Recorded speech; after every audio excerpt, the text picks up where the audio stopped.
Tollywood hero Prabhas హీరోగా నటించిన తాజా చిత్రం కల్కి 2898 ఏడి.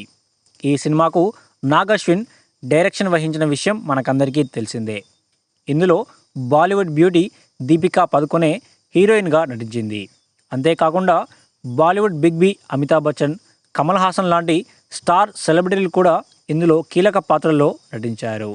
వైజయంతి మూవీస్ బ్యానర్పై నిర్మితమైన ఈ సినిమా జూన్ 27న ప్రపంచవ్యాప్తంగా విడుదల కానుంది.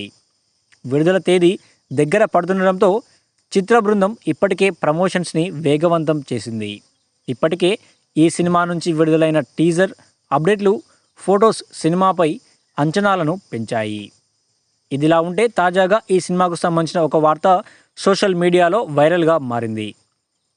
ఇటీవల కాలంలో ఎలాంటి సినిమా అయినా థియేటర్స్లో విడుదలైన కొద్ది రోజులకే ఓటీటీలో కొద్ది రోజులకే విడుదల అవుతుండడంతో చాలామంది ప్రేక్షకులు థియేటర్స్కి వెళ్ళడమే మానేశారు. పైగా విడుదలైన వారం నుంచి 4 వారాలలోపు ఓటీటీలోకి వచ్చేస్తుంది. కానీ కల్కి విషయంలో మాత్రం తగిన జాగ్రత్తలు తీసుకున్నామని, 56 రోజుల వరకు ఓటీటీలోకి రాదని యూనిట్ వర్గాలు చెబుతున్నాయి. అలాగే వీలైనంత వరకు అర్ధరాత్రి 1 గంటకు షోలు లేకుండా జాగ్రత్త పడుతున్నారట.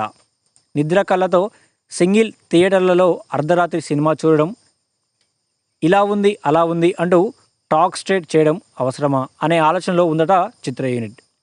5 గంటల నుంచే షోలు ఎక్కువగా పడతాయని తెలుస్తోంది. అనివార్యం అయితే కానీ కొన్ని చోట్ల అర్ధరాత్రి దాటిన తర్వాత 1-2 షోలు పడే అవకాశం ఉందని పేర్కొంటున్నారు. ఫస్ట్ 6 గంటలకి